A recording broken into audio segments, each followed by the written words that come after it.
Welcome friends. आज हम लोग पढ़ने वाले हैं साइंस ऑफ क्लास 9th और इसमें हम लोग लेकर आए हैं chapter 10 that is work and energy. आपको सिंपल बता दें कि वर्क और energy both are complementary each other, क्योंकि जब भी हम लोग कोई वर्क करते हैं वो किसी ना किसी फॉर्म की एनर्जी में स्टोर हो जाता है और जब हमारे पास एनर्जी होती है तभी हम वर्क कर पाते हैं। और पता है दोनों की एसआई यूनिट और अदर यूनिट भी सेम है, तो दोनों की एसआई यूनिट और अदर यूनिट भी क्या है, सेम। तो सबसे पहले यहाँ बात होगी कि what is work done. Work जैसी कोई चीज नहीं होती, वर्क डन होता है। क्या होता है? वर्क डन मतलब काम कार्य किया जाता है। और वर्क डन क्या होता है? Work done is the product of force and displacement. जैसे अगर कोई मान लीजिए कि एक ऑब्जेक्ट है, एक मास एम का ऑब्जेक्ट है, इस पर एक फोर्स लगाया गया और ये डिस्प्लेस होकर के यहां पहुंच गया, ये डिस्प्लेस होकर के यहां पहुंच गया, तो इसका इतना डी डिस्प्लेसमेंट हो गया। तो वर्क डन क्या हो जाता है? Work done is the product of force and displacement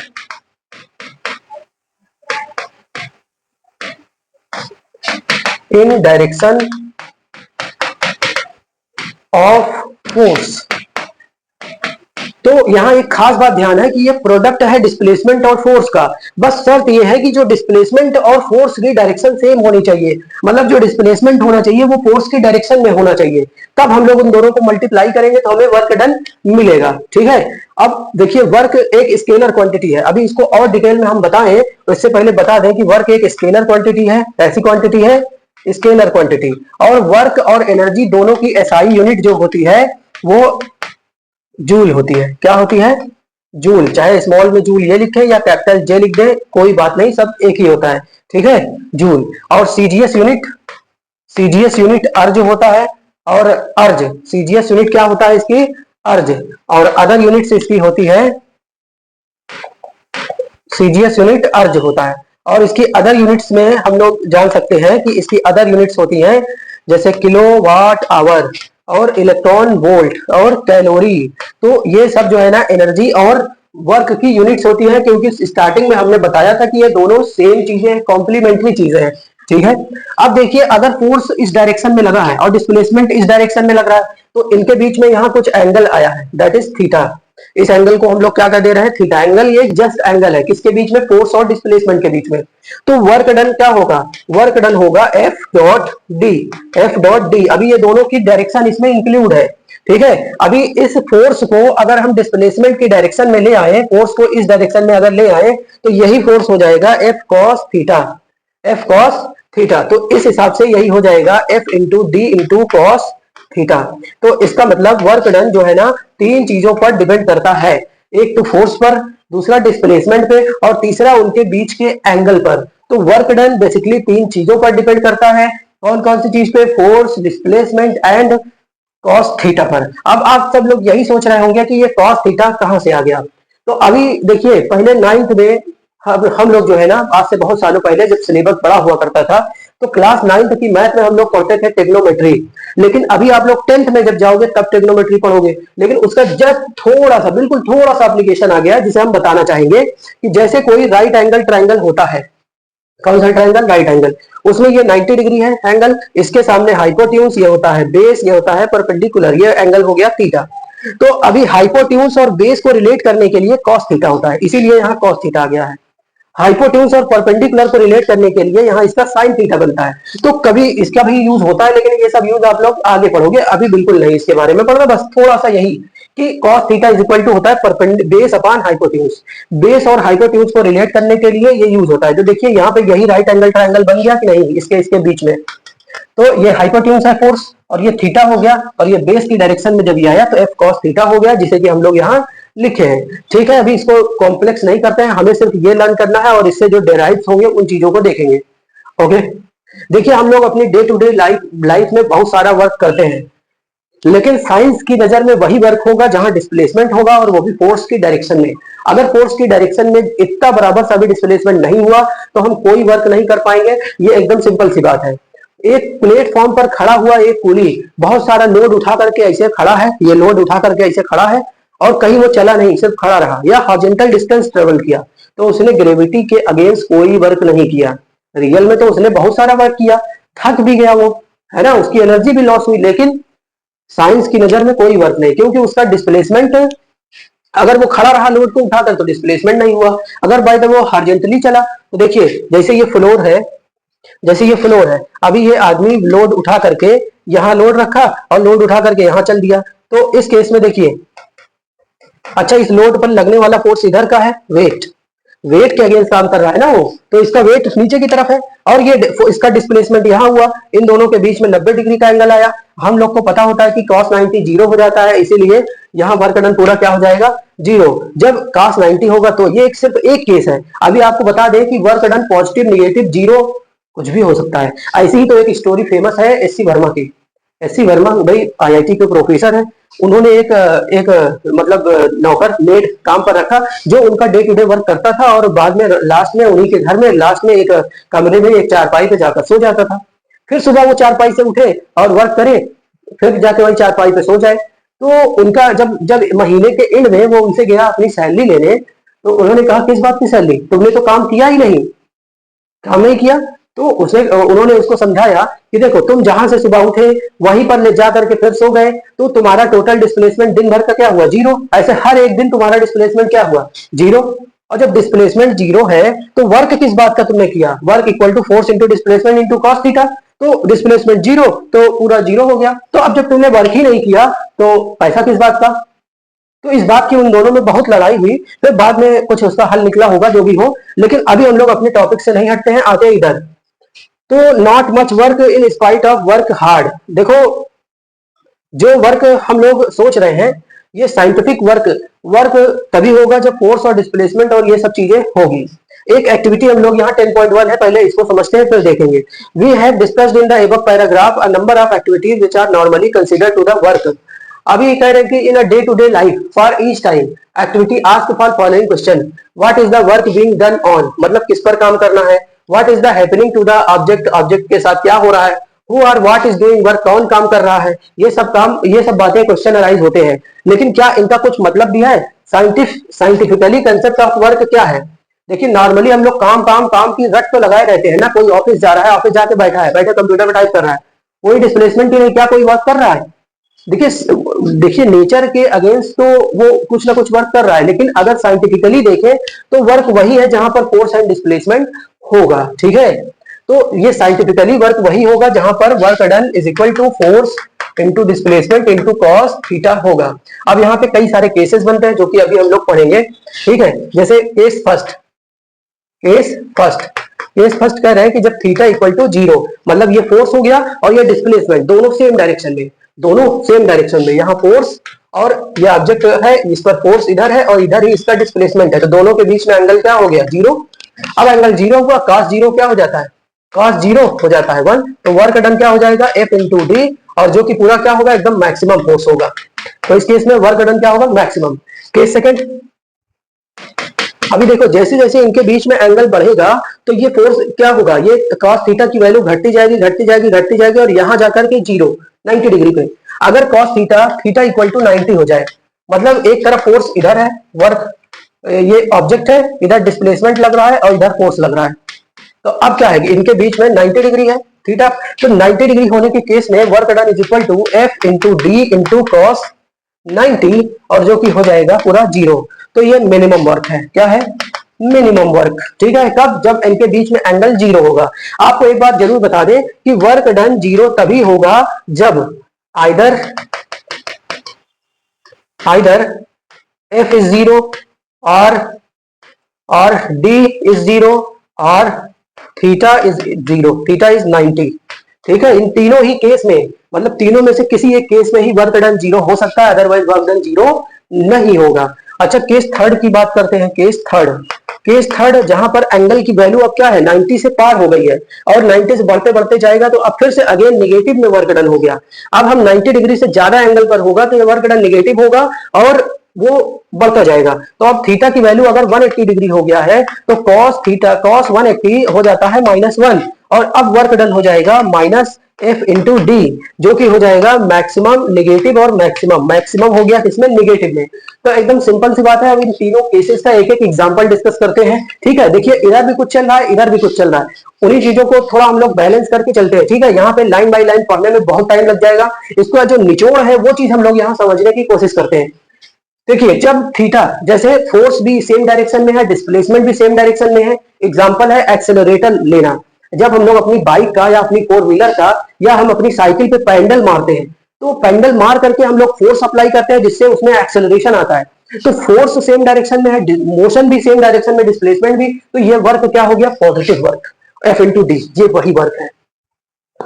दूसरा केस अभी बताया नहीं कि एक बंदा जो है ना लोड को, एक 100 केजी का वेट लेकर के ऐसे खड़ा है, उसने डिस्प्लेसमेंट किया ही नहीं, तो उसका वर्क डन क्या हो गया, जीरो। एक ऑब्जेक्ट ऐसे खड़ा है, उस पर कोई फोर्स ही नहीं लग रहा है, तो क्या हो गया, वर्क डन जीरो। अभी देखो एक दूसरा केस, कूली का केस हमने बताया कि उसने ग्रेविटी के अगेंस्ट कोई वर्क नहीं किया। दूसरा केस, एक बंदा जो है ना एक स्विमिंग पूल में एक कॉर्नर से दूसरे कॉर्नर, मतलब एक किनारे से दूसरे किनारे तक तैर के जाता है और हांफने लगता है। फिर एक साइंटिस्ट आते हैं, कहते हैं तुमने ग्रेविटी के अगेंस्ट तो कोई काम ही नहीं किया। अरे वो चौंक गया, कहा कि ये कैसे हो सकता है। देखिए मान लीजिए ये स्विमिंग पूल है, अभी ये बंदा यहाँ पर है, यहां से ये तैरना शुरू करता है। अब ध्यान दीजिए इसके बीच में देखो, इसका डिस्प्लेसमेंट इधर होने वाला है, ये इसका डिस्प्लेसमेंट है, लेकिन इसका जो ग्रेविटी का फोर्स है वो नीचे की तरफ, वो नीचे की तरफ इसका वेट काम करने वाला है। अभी वेट ग्रेविटी की वजह से ही लगता है। आपको ग्रेविटेशन चैप्टर हमारा जाके देखना चाहिए, जिसका लिंक आपको डिस्क्रिप्शन में मिल जाएगा। तो ये नीचे वर्क डन काम कर रहा है इसका, तो इसका मतलब सीधा सीधा यही है कि जो ये डिस्प्लेसमेंट है, ये डिस्प्लेसमेंट और इसके बीच में क्या है, 90 डिग्री काम कर रहा है, तो इसका वर्क डन क्या हो गया, जीरो। तो in case of swimming pool, work done against gravitational force क्या हो गया, work done against gravity zero हो गया। सारे वर्क जीरो नहीं हुए हैं, ये बात ध्यान रखना है भाई। जो वाटर के फ्रिक्शन, वाटर के रेजिस्टेंस के अगेंस्ट तो उसने काम किया, ये वर्क डन मिलेगा हमें। तो उम्मीद है आपको ये टॉपिक क्लियर हो रहा होगा कि साइंटिफिक वर्क कैसे जीरो हो जाता है। ठीक है, अभी निगेटिव वर्क का एग्जांपल बताते हैं। कूली का भी केस है। अगर मान लीजिए कूली एक प्लेटफॉर्म से दूसरे प्लेटफॉर्म में हॉरिजॉन्टल लेवल पे चलता है, तो नीचे उसका वेट पूरा काम कर रहा है, जीरो। देखिए ये कूली है, ये कूली हो गया, ये अपने ऊपर यहाँ लोड रखा है, इस लोड का वेट नीचे की तरफ काम कर रहा है, और ये कूली यहाँ गया दूसरी जगह। तो अब यहाँ पर इसका डिस्प्लेसमेंट हुआ, दोनों के बीच में एंगल कितना है, 90 डिग्री, तो वर्क डन क्या हो गया, जीरो। एकदम सिंपल सा केस। तीसरा केस हम लोग बात करते हैं यहाँ पर, जैसे एग्जांपल के लिए कि आपका कोई, मान लीजिए आप बाइक चला रहे हैं, केस थर्ड का एग्जांपल, सेकंड तो हो गया ना, वर्क डन तब जीरो होता है। अभी वर्क डन नेगेटिव कब होता है, जब फोर्स और डिस्प्लेसमेंट की डायरेक्शन अपोजिट हो। एग्जाम्पल के लिए जैसे आप बाइक चला रहे हैं और सामने कोई कार आ गई या कोई चीज आ गया, कोई लड़का बच्चा आ गया, तो आप ब्रेक मारते हैं, लेकिन आपकी गाड़ी आगे जा रही है, आपने फोर्स लगाया अपोजिट डायरेक्शन में, ये जो ब्रेक का फोर्स है वो अपोजिट डायरेक्शन में, और आप आगे भागे जा रहे हैं, गाड़ी आपकी आगे जा रही है, आपने फोर्स लगाया अपोजिट में, तो ये जो डिस्प्लेसमेंट हो रहा है, ये वर्क हो रहा है, वो निगेटिव वर्क है, क्योंकि आप चाह नहीं रहे हो कि उधर गाड़ी जाए, आप चाह रहे हो कि रुक जाए गाड़ी, लेकिन वो अपोजिट में जा रही है। तो देखिए फोर्स और डिस्प्लेसमेंट, फोर्स इधर, डिस्प्लेसमेंट इधर, तो दोनों के बीच में वर्क डन क्या, वो एंगल कितना हुआ, 180, और इस तरह से निगेटिव वर्क डन। तो ये तीनों वर्क डन का आपने केस समझ लिया है, उम्मीद है आपको एकदम क्लियर होगा। ठीक है, तो फोर्स और डिस्प्लेसमेंट की डायरेक्शन में अगर वर्क डन होगा, वो तो work done F into D S, F into S होगा। अब देखिए डिस्प्लेसमेंट को हम एस से शो कर दें, डी से कर दें, ये बहुत ही हमने इजी वे में आपको ये चीजें बताई। आगे थोड़ा बढ़ते हैं इसमें। तो अगला टॉपिक हम लोग का क्या है कि देखिए एक क्वेश्चन यहाँ पर है, ये क्वेश्चन, ये एग्जाम्पल है, इस एग्जाम्पल को समझते हैं। ठीक है, और फिर उसके बाद यहाँ एक क्वेश्चन है, इसको देखेंगे। अ फोर्स ऑफ 5 न्यूटन, एक ऑब्जेक्ट है, इस पर 5 न्यूटन का फोर्स काम कर रहा है, और इससे इसका डिस्प्लेसमेंट हो गया 2 मीटर, इसका डिस्प्लेसमेंट हो गया 2 मीटर। तो work done is equal to क्या होगा, एफ इंटू डी। अभी यहाँ कह रहे हैं कि डिस्प्लेसमेंट हुआ है अलोंग द फोर्स, फोर्स के ही अलोंग हुआ है, तो इस हिसाब से क्या हो जाएगा, एफ इंटू डी, है ना। और जो कि यहाँ कॉस थीटा होता है, लेकिन ये जीरो हो चुका है, क्या हो चुका है, ये जीरो हो चुका है, तो इस हिसाब से ये पूरा हो गया, कॉस जीरो हो गया और ये 1 हो गया। इस हिसाब से फोर्स हो गया कितना, 5, और ये हो गया 2, और इस हिसाब से हो गया 10 जूल। तो वर्क डन कितना हो गया, 10 जूल।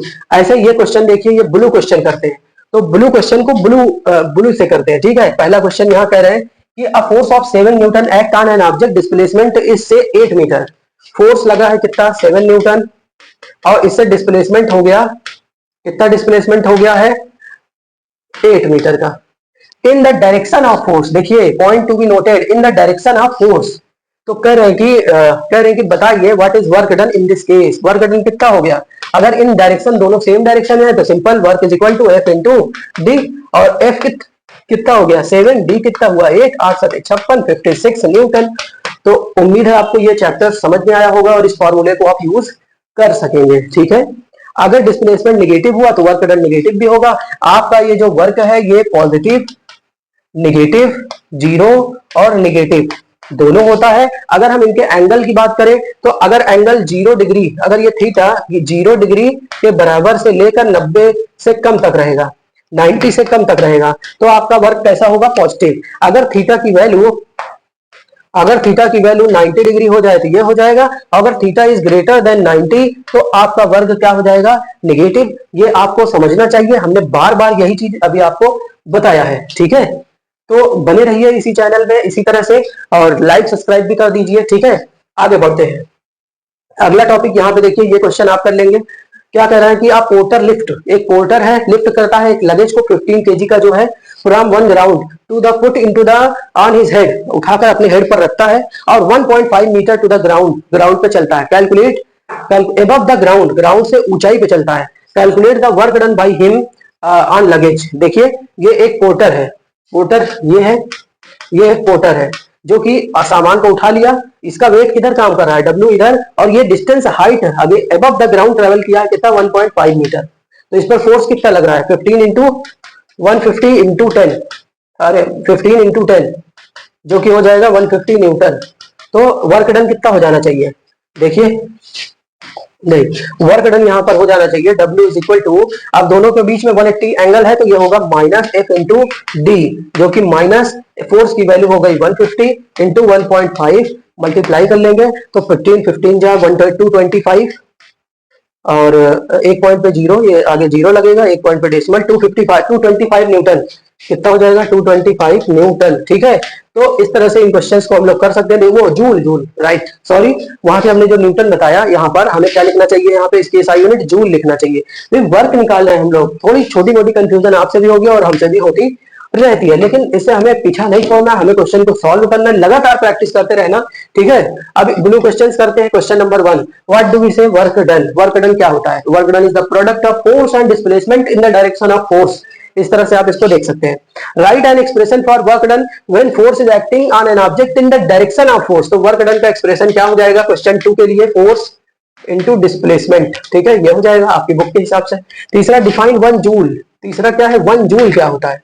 1 जूल वर्क, देखिए, when force of 1 Newton is applied to an object move in the direction of force 1 metre. मतलब देखिए एक ऑब्जेक्ट है, इस पर हमने फोर्स लगाया F इक्वल टू 1 न्यूटन का, और इसका डिस्प्लेसमेंट फोर्स की ही डायरेक्शन में हो गया 1 मीटर का, इसका डिस्प्लेसमेंट। तब हम कहेंगे कि जो वर्क हुआ है वो वर्क होगा 1 न्यूटन इंटू 1 मीटर, और जो कि होगा 1 जूल, ठीक है। तो 1 joule is the work done when force of 1 Newton is applied to the body and body is displaced in the direction of force by 1 meter, तो कहेंगे कि वर्क डन कितना हुआ है? 1 जूल का। तो होप यू आर क्लियर। तो this is all about work done. फिर पढ़ते हैं ये क्या है? A pair of bullock cart exert force. Question 4 को यहाँ सॉल्व करते हैं, आप देखेंगे। A pair of bullocks exert a pressure of 140 newton, वो फोर्स ऑफ 140 न्यूटन, कितना? 140 न्यूटन, और the field being ploughed in 15 metre, कितना डिस्प्लेसमेंट कितना हो रहा है? 15 मीटर।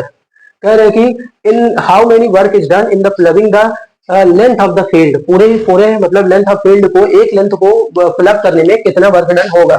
तो work done is equal to F dot S, जो कि होगा 140 इंटू 15, और मल्टीप्लाई कर देंगे तो दिस इज 0, 15 4 60 का 0, कैरी 6, 15 1 15 एंड 6 21, तो 2100 जूल। तो इतना वर्क होगा, ठीक है। उम्मीद है आपको क्लियर है। आगे थोड़ा बढ़ते हैं। What is energy? Energy is the ability of doing work. Energy क्या होता है? What is this energy? तो energy is the ability of doing, okay, देखिए what is energy? Energy, it is ability of doing work। क्या है? ability of doing work is called as energy। it is ability of doing work। इसकी भी SI unit और बाकी सब चीजें एकदम बिल्कुल सेम है। एसआई यूनिट इसकी भी क्या होती है? जूल होती है। और ये भी क्या है? स्केलर क्वांटिटी है, स्केलर क्वांटिटी है, मतलब कि इसके पास भी सिर्फ मैग्नीट्यूड होता है, डायरेक्शन नहीं होता है, ओनली हैज ओनली मैग्नीट्यूड। ठीक है, कई सारे टाइप्स की होती है ये एनर्जी। ठीक है, और हमारे पास जब एनर्जी होती है तभी हम जो है ना वर्क कर पाते हैं, तो एबिलिटी ऑफ डूइंग वर्क इसीलिए कहा गया है। ठीक है, तो एनर्जी बहुत ही प्यारी चीज है। एनर्जी, जब भी हम लोग खाना खाते हैं, फूड खाते हैं, तो हमें एनर्जी मिलती है और उसी एनर्जी से हम लोग काम करते हैं, और जैसे फिर एनर्जी खत्म होती है तो हम थक कर बैठ जाते हैं, फिर से अगेन फूड का वेट करते हैं, जब खाना खाते हैं एनर्जी मिलती है। यही सब होता रहता है लाइफ में। ठीक है, और एनर्जी कई टाइप की होती है, वो फॉर्म्स ऑफ एनर्जी इस टॉपिक में हम लोग पढ़ने वाले हैं। देखिए, एक सिंपल तो मैकेनिकल एनर्जी है, लगभग 10-12 टाइप की एनर्जी हम लोग यहाँ पर पढ़ेंगे। और तो आइए देखते हैं। देखिए, word energy is often used in daily life. Energy का यूज हम लोग डेली लाइफ में करते हैं। थोड़ा आगे बढ़ते हैं। फॉर्म्स ऑफ एनर्जी, देखिए ये जेम्स जूल है, James Prescott joule, James Prescott joule है ये। इन्होंने एनर्जी पर काफी काम किया है। इन्होंने ही जूल्स मतलब देखिए, एक होती है हीट एनर्जी। क्या होती है? Heat energy. तो अभी हमारे पास टॉपिक है क्या? एनर्जी। एनर्जी, एनर्जी के टाइप, एनर्जी की डेफिनेशन अभी हमने आपको बताया, और जूल एसआई यूनिट इन्हीं के नाम पर दिया गया है।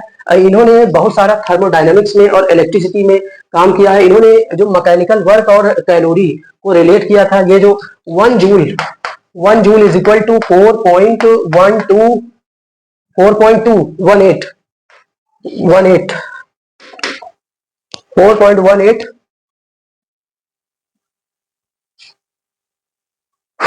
ओके सॉरी, कोई बात नहीं, इस टॉपिक को यहां से हटाते हैं। हाँ, तो हम लोग एनर्जी पढ़ रहे हैं, जो कि क्या है? Ability of doing work. बहुत सारे टाइप्स ऑफ एनर्जी हैं, फॉर्म्स ऑफ एनर्जी। तो फॉर्म्स ऑफ एनर्जी क्या होता है? फॉर्म्स ऑफ एनर्जी, देखिए सबसे पहली फॉर्म्स ऑफ एनर्जी हम लोग पढ़ेंगे मैकेनिकल एनर्जी।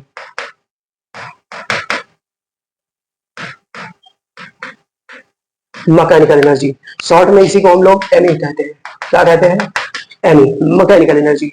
अब देखिए, मैकेनिकल एनर्जी क्या है? Energy of the body due to its motion and, ये energy of the body due to its motion, position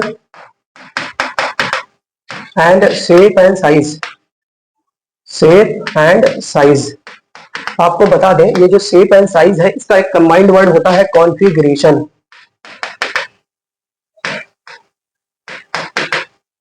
क्या? कॉन्फ़िगरेशन। तो energy of the body due to motion and position, basically ये mechanical energy दो तरह की होती है। Mechanical energy is the combination of two energy, the one is kinetic energy and second one is potential energy. ठीक है, तो सबसे पहले देखते हैं कि काइनेटिक एनर्जी क्या है। Kinetic energy, kinetic energy is the energy of the body due to its motion, its motion. तो जो मूविंग ऑब्जेक्ट के पास जो एनर्जी होती है, उस एनर्जी को हम लोग क्या कहते हैं? काइनेटिक एनर्जी कहते हैं। और इसका फॉर्मूला होता है kinetic energy K is equal to 1/2 mv²। मतलब अगर वेलोसिटी है, मोशन है, तब इसकी काइनेटिक एनर्जी होगी, नहीं तो काइनेटिक एनर्जी नहीं होगी। ठीक है, मान लीजिए कि 15 kg का मास रेस्ट में है, उसकी काइनेटिक एनर्जी कितना होगा? तो उसकी काइनेटिक एनर्जी 0 होगी। काइनेटिक एनर्जी तभी होगी जब उस बॉडी में कोई मूवमेंट देखने को मिलेगी, उसका कुछ मास होगा और उसकी कुछ वेलोसिटी होगी, स्पीड होगी। ठीक है, क्योंकि ये मोशन की वजह से है। ठीक है, इसमें हाईलाइटेड पॉइंट है। अभी देखिए, जो मैकेनिकल एनर्जी किसकी वजह से? मोशन, पोजीशन और शेप एंड साइज। तो position and shape and size की वजह से होती है पोटेंशियल एनर्जी। क्या होता है potential energy? Potential energy, potential energy. तो potential energy is the energy due to its position and configuration. मतलब कॉन्फ़िगरेशन का मतलब हमने एक बार बताया, अभी बार बार वही चीजें बताने का मतलब नहीं निकलेगा, हमें और आगे चीजें सीखनी चाहिए। और इसका फॉर्मूला होता है potential energy P is equal to mgh। ये है ग्रेविटेशनल पोटेंशियल एनर्जी। मतलब ये भी कई टाइप का होता है, एक होता है इलास्टिक पोटेंशियल एनर्जी, एक होता है ग्रेविटेशनल पोटेंशियल एनर्जी। जैसे एक ऑब्जेक्ट कुछ हाइट पर रखा है तो उसके पास क्या है? Gravitational potential energy. एक ऑब्जेक्ट स्प्रिंग है, उसको स्ट्रेच कर दिया तो उसके पास क्या है? नॉर्मल की पोटेंशियल एनर्जी। ठीक है, अभी इन फॉर्मूलों को हम लोग ड्राइव करके भी देखेंगे देखिए सबसे पहले यहाँ पे जो काइनेटिक एनर्जी हमने देखा, तो kinetic energy is equal to 1/2 mv²। ये कहां से आया, इसका डेरिवेशन करेंगे, इसका क्या करेंगे, डेरिवेशन। ठीक है, उसके लिए हमने एक सिचुएशन इमेजिन करी। मान लेते हैं कि एक ऑब्जेक्ट है जिसका मास m है और ये u स्पीड से चल रहा है। कुछ टाइम इस पर एक फोर्स लगा, क्या लगा, इस पर एक फोर्स, जिसकी वजह से इसमें एक्सेलरेशन आया। इस डिस्टेंस चल के t टाइम में ये यहाँ v वेलोसिटी से चलने लगा। ठीक है, ये सिचुएशन हमने इसमें इमेजिन करी। ठीक है, अभी हमें इक्वेशन ऑफ मोशन सिमिलरली पता है। देखिए जो वर्क डन करेंगे इस ऑब्जेक्ट को जो u वेलोसिटी से v वेलोसिटी तक पहुंचाने में, या u इक्वल टू जीरो से v तक पहुंचाने में जो हम वर्क करेंगे वही क्या होगा, पोटेंशियल एनर्जी में हमने स्टार्टिंग में ही बताया था कि हम लोग जो भी डिफरेंट सिचुएशन में वर्क करते हैं वही पोटेंशियल एनर्जी में डेवलप हो जाता है। तो पोटेंशियल वो kinetic energy is equal to work done. क्या होगा, वर्क डन। और वर्क डन क्या होगा, force into displacement, F into S. Force क्या हो जाएगा, यहाँ पर फोर्स हो जाएगा मास इंटू एक्सेलरेशन और इंटू डिस्प्लेसमेंट S हो गया। ठीक है, यहीं पे third equation of motion apply करें अगर, थर्ड इक्वेशन ऑफ मोशन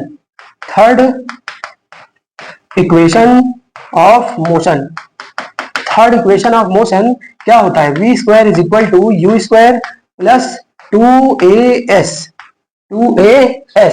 अच्छा, अगर हम कह दें कि शुरुआत वाली स्पीड क्या है, 0 और फाइनल वाली v ही है ना, तो ये चीज क्या हो जाएगा, 0। तो v² इज इक्वल टू, ये क्या हो जाएगा, ये तो 0 हो गया, 0 प्लस 2as। तो as इज इक्वल टू क्या हो जाएगा, v²/2। और इसी as की वैल्यू को, ये जो as है इसकी वैल्यू को v²/2 पुट कर दे तो यही हो जाएगा m और v²/2, जो कि क्या हो जाएगा, kinetic energy is equal to half of mv²। ठीक है, इस तरह से हम लोग काइनेटिक एनर्जी के एक्सप्रेशन को ड्राइव कर सकते हैं। ठीक है, even we can derive potential energy expression also, और इसका यूज हम लोग डिफरेंट क्वेश्चंस को सॉल्व करने के लिए भी करेंगे। जैसे एग्जांपल 10.3 क्या कह रहा है, an object of mass 15 kg, mass कितना है 15 kg, और is moving with a velocity of 4 metre. Velocity कितना दिया है, 4 मीटर पर सेकेंड। अब देखिए वेलोसिटी दिया हो या स्पीड दिया हो, बात तो एक ही है। तो इसका काइनेटिक एनर्जी हो जाएगा 1/2 mv², जो कि 1/2 इंटू 15 इंटू 4 इंटू 4। सॉल्व करेंगे, 2 1 जा 2 2 जा और